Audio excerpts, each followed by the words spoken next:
Hello, world. I'm Jack, and welcome to English Speaking Studio. I'm Lucy. So what are you waiting for? Let's dive in and make learning English an unforgettable journey. Welcome to the show, everyone. We're going to be taking a deep dive into happiness today. Happiness. It's a big one. Yeah. And I think, I was looking through your sources. This is great stuff. Yeah. We got articles, we got some research, even some of your own notes in here. And Yeah. I have to say, I'm already kind of surprised by some of the things I'm seeing, even just skimming. Well, yeah. I mean, a lot of times we chase happiness and we don't really understand where it comes from or what it even is. Yeah. And so I think that we'll dive into some of those assumptions. Yeah. I mean, like one of the things that surprised me, I was just reading this study in one of these articles that says that only like 10% of our happiness is actually tied to external factors like money or our job title or whatever. Right. I think most people would assume that those things play a much bigger role. Yeah, I think it's a common misconception. Yeah. Dr. Sonja Lyubomirsky, who's done a ton of work in this field, Yeah. has this happiness pie theory. And I think it's a really great way to kind of illustrate and frame this conversation. What is that? Well, basically, 50% is genetic. Oh, wow. Oh, So yeah. like 50% is already predetermined for us. Yeah. 10% is circumstantial. Yeah. So like, things that we can't control really, like where we live, our job, things like that. Okay. But the 40% is completely up to us. Like that's determined by actions and choices that we make every single day. Okay. So that's where we have the power to make a difference. Exactly. Okay. Well, that's exciting. I like that. Yeah, it's encouraging. It is encouraging. So if it's not about those external things, then what are those actions and choices that actually move the needle? Well, that's what's so cool about all of your sources. Yeah. Is that we really dive deep into strategies that are, backed by science and all that really can boost happiness. Okay. But, before we get into the nitty-gritty, let's lay some groundwork. Okay. One of the most fundamental pillars of happiness is something that you probably already know: strong relationships. Right. I mean, yeah, we all know relationships are important, but I think I'm curious to dive into like the why. Like what's the actual science behind that? Why are those so fundamental? There's a study in here that found that people with strong social connections, they actually have lower levels of cortisol, which is a stress hormone. Oh, wow. So they're literally more resilient to stress. Okay. And then there was another study in here that looked at loneliness, and it found that it's actually as detrimental to our health as smoking 15 cigarettes a day. Oh my gosh. Like we are wired for connection. That's wild. It's wild, yeah. Okay, so it's not just about feeling good, it's about our actual physical health. Yeah. Wow. Okay. So if I'm trying to nurture those relationships right, where do I even begin? Well, one thing that really stood out to me from all the stuff that we've got Yeah. is the idea of scheduling quality time. Okay. It seems obvious. Yeah. But so many of us, we just let our busy lives get in the way of truly connecting with the people that matter to us most. And so if you can carve out even an hour a week Yeah. to have like a coffee date with a friend or, just family dinner every week, something that's regular, That's a good idea. can make a huge difference. I'm thinking about my own schedule, and I think I could definitely be more intentional about that. Yeah. Yeah. It's easy to let it slide when you're, just feeling overwhelmed. Right. And then building on that, another pillar of happiness that comes up a lot in your sources is purpose and meaning. Oh, okay. Like having a sense of direction, something that makes you feel like you're contributing to something bigger than yourself. Yeah, I mean, I know for me, when I feel like I'm just kind of drifting through life, that's when I start to feel unfulfilled. Right. So how do you actually find that sense of purpose? Well, your sources talk about a bunch of different approaches, but Yeah. one that really caught my eye was the Japanese concept of ikigai. Okay. It's about finding the sweet spot Oh, interesting. where your passions and your skills and the needs of the world and what you can be paid for Right. all intersect. Oh, that's a cool framework. Yeah. Okay, so it's not just about finding a job you love. It's about finding something that feels like it's truly aligned with who you are and what you value. Precisely. Okay, I like that. And then another key ingredient of happiness that, you brought up and I think is really powerful is gratitude. Right. I've heard about gratitude journaling, but I have to say I've always been a little bit skeptical. Yeah. Does it really make that much of a difference? Well, there's a study in here that I think is pretty convincing. Okay. They had one group of people keep a gratitude journal for 10 weeks. Okay. They wrote down 3 things every day that they were grateful for. Oh. And then they compared them to a control group that wasn't doing any journaling. And the results were amazing. Really? The gratitude group, they reported feeling happier, they Yeah. felt more optimistic, they even exercised more Wow. and had fewer health complaints. That's incredible. So it's really about shifting your perspective, Yeah. even when things are tough, to focus on the good and to appreciate the good. Okay, so maybe I need to give that another try. Yeah. What kind of things do people usually write about? It can be anything. It can Yeah. be big or small. Okay. A sunny day, a delicious meal, a kind gesture from a stranger, a meaningful conversation with a friend. Yeah. It's about actively noticing and appreciating Yeah. those positive things in your life, even the seemingly mundane ones. I can see how that could make a difference. Yeah. Okay, so we've got strong relationships, purpose, and gratitude. Yeah. Those seem like pretty solid foundations for happiness. Absolutely. Okay, but I know you mentioned that there's a whole bunch of these evidence-based strategies in these sources. Right. So let's get into some of those. What else can people do to actually boost their happiness levels? Oh, there's so much good stuff in here. Yeah. Where do we even begin? Yeah. Maybe mindfulness. Okay. It's a bit of a buzzword these days. It is. But the research behind it is really solid. Mindfulness, yeah, that's everywhere, but I'm not sure I totally get it. What is it and how does it connect to happiness? So mindfulness is about being present in the moment without judgment. Okay. It's about paying attention to your thoughts, your feelings, and your sensations without getting carried away by them. Okay. And studies have shown that practicing mindfulness can actually change the structure of our brains, Really? particularly in areas associated with attention, emotional regulation, and self-awareness. It's like training your mind to be more focused and less reactive. Exactly. Okay, but how do you actually practice mindfulness? Is it all about meditation? Well, meditation is definitely one way to cultivate mindfulness. Yeah. But it's not the only way. Even Okay. just taking a few minutes each day to focus on your breath, Okay. to notice the sensations of your body, to really pay attention to the sights and sounds around you. Yeah, That's a form of mindfulness. I see. And those short practices can have a real impact. Okay, that sounds a little bit more doable. Yeah. Okay, I'm definitely going to try that. Awesome. So we got mindfulness. What else is in this treasure trove of happiness strategies? Okay, so we've got mindfulness, but I know there's a ton more in those sources you brought. Oh, yeah, tons. What other strategies really jumped out at you? Well, we were talking earlier about nurturing relationships. Yeah. And there was a study in here that looked at the impact of expressing appreciation to someone you care about. Okay. And it turns out that not only does it make the other person feel good, but it boosts your own happiness levels. Oh, wow. It's like a win-win. It's so funny how we forget to do those things. Right. You know, like those simple things. You Yeah. assume people know. Right. But actually taking the time to say like, hey, I really appreciate this, or this meant a lot to me. Yeah. That can go such a long way. Absolutely. And speaking of simple actions Yeah. that are really powerful, your sources also highlight this link between physical well-being and happiness. Oh, yeah. It's not exactly groundbreaking, Right. but I think sometimes we need those reminders. I know I do. If I'm not getting enough sleep or haven't moved my body in a few days, my mood definitely takes a hit. Yeah. What kind of specifics did they get into in these sources? Well, one thing that struck me was the emphasis on exercise, not just for physical health, but for its mood-boosting effects. Okay. There's a study in here that found that even just 20 minutes of moderate intensity exercise, Okay. like brisk walking or cycling, Yeah. can have a significant impact on reducing symptoms of anxiety and depression. Oh, wow. Yeah. That's good to know because I think a lot of people assume they need to be hitting the gym hard to see any benefits. Right. But even incorporating like small bursts of activity into your day Yeah. can make a difference. Absolutely. What about sleep? What do they have to say about that? Well, there's this whole section in one of the articles about the impact of sleep deprivation on mood. Okay. And it can really disrupt the balance of neurotransmitters in our brains, I see. leading to increased irritability, anxiety, even difficulty concentrating. Ugh, I feel very seen. Yeah. Guilty of burning the midnight oil sometimes. Right. But if I'm understanding this right, prioritizing sleep isn't just about feeling rested.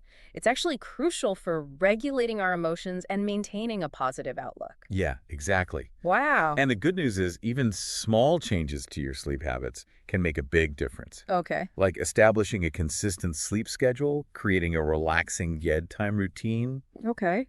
making sure your bedroom is cool, dark, and quiet can really improve sleep quality. Those are all great tips. I'm writing these down. Awesome. Okay, so we've covered relationships, purpose, gratitude, mindfulness. physical well-being. Yeah. Is there anything else in there that we haven't touched on yet? There's this concept that I think is really fascinating. It's called flow activities. Flow activities. Have you ever gotten so absorbed in something that you completely lose track of time? Oh, yeah, totally. Like, for me, it happens when I'm writing or working on a creative project. Yes. I get so hyper-focused that hours fly by and I don't even notice. That's exactly it. That's flow. Oh, okay. And your sources really delve into the psychology of flow. Okay. And basically, it occurs when we're engaged in activities that are challenging enough to keep us stimulated, but not so difficult that we feel overwhelmed. Right. And we're in that state of flow. We experience this deep sense of satisfaction and focus and even joy. That makes sense. It's like finding that sweet spot where you're totally present, you're fully engaged in what you're doing. I can see how that would be a major happiness booster. Absolutely. But how do you actually find those activities? Is it different for everyone? Absolutely. Your sources suggest experimenting and exploring different activities until you find ones that truly light you up. Okay. It could be anything from playing music to gardening to solving puzzles to coding to rock climbing.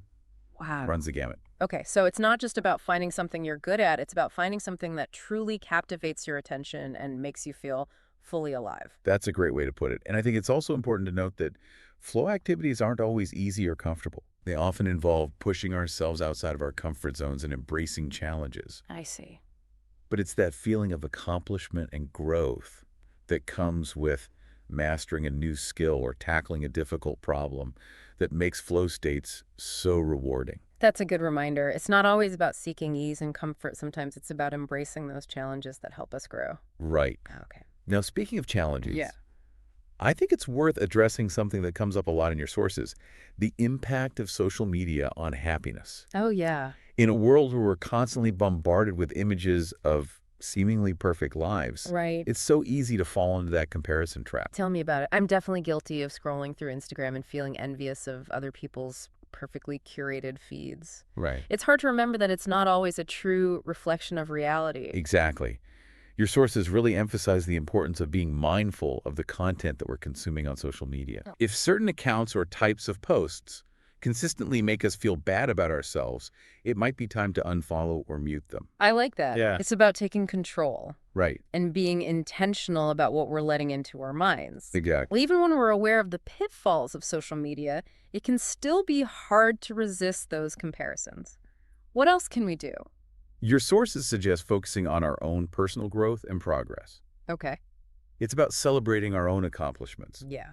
no matter how big or small, and striving to be the best version of ourselves, Yeah. rather than trying to keep up with the Joneses. I love that it's about shifting our focus from external validation to internal satisfaction. Yeah. It's about recognizing that our worth isn't determined by likes or followers, but by our own values and actions.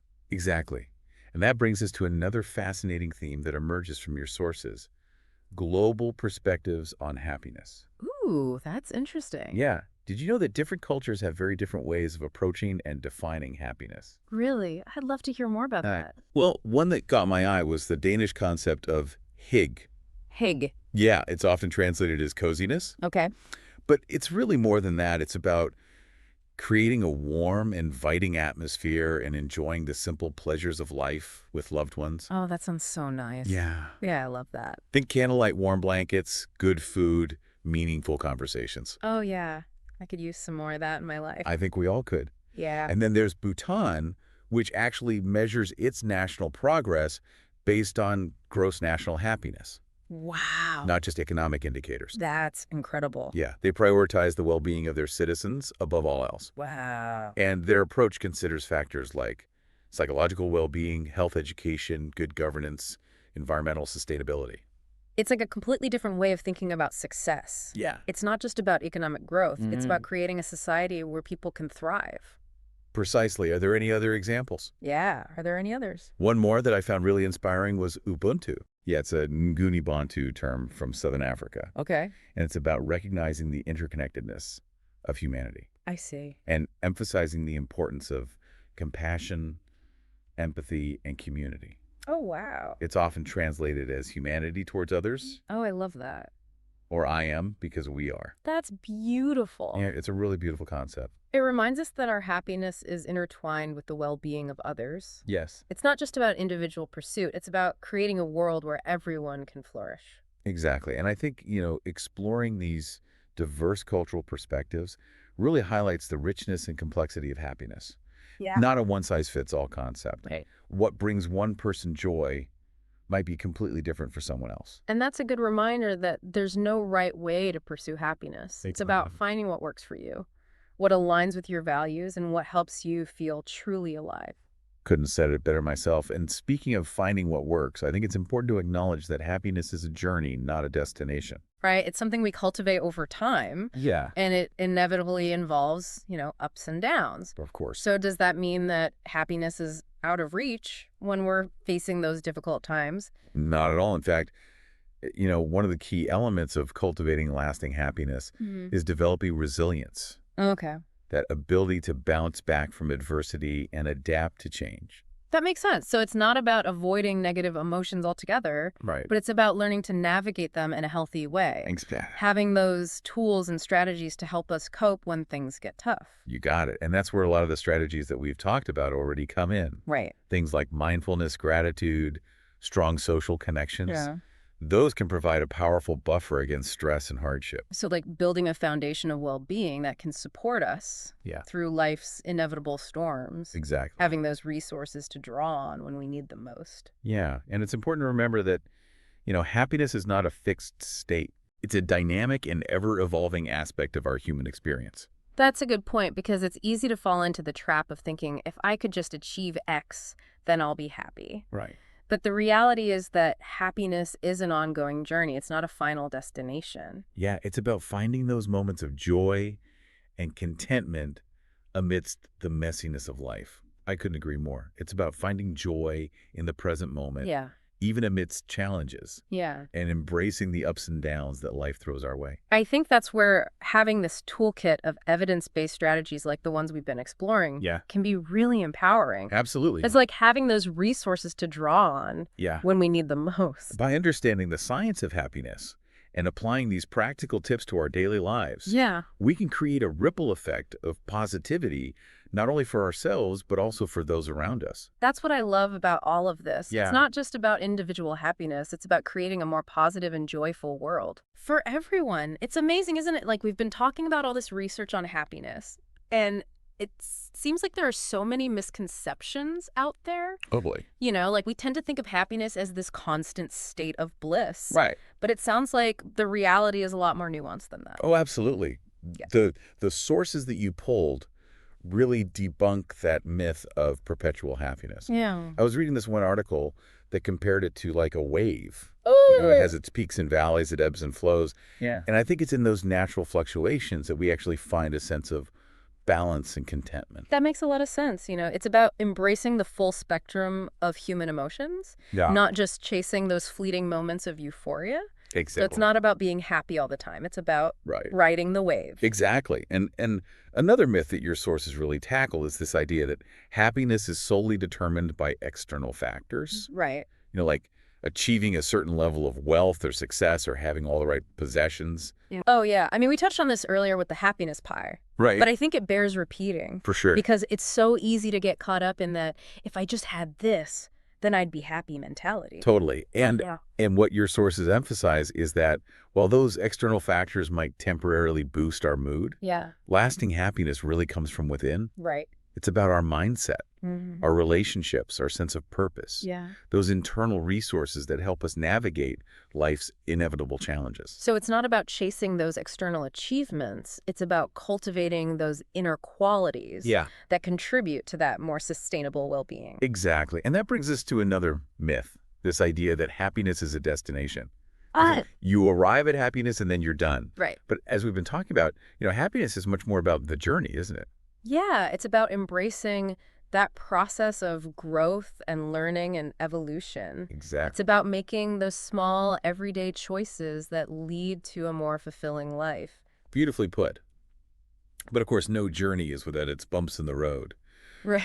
And your sources also, delve into some of the challenges that people face on this path to happiness. And I think it's important that we address those head on because life can be tough sometimes. Oh, absolutely. What are some of those big ones? Well, one that comes up a lot is dealing with negative thoughts and emotions. Yeah, We all experience them, of course. but they can really drag us down if we let them. Right. So how do we deal with that? How do we navigate those emotions without letting them take over? Well, your sources emphasize the importance of mindfulness and self-compassion. Okay. It's about learning to observe those thoughts and emotions without judgment, Yeah, recognizing that they're temporary and they don't define us. that makes sense. It's about creating a little bit of space Yes. between ourselves and those negative thoughts Yeah, we've so had- that we're not so consumed by them. Right. And self-compassion allows us to treat ourselves with the same kindness and understanding that we would offer to a close friend Yeah. who's struggling. It's about being gentle with ourselves. Yes. Especially when things are tough.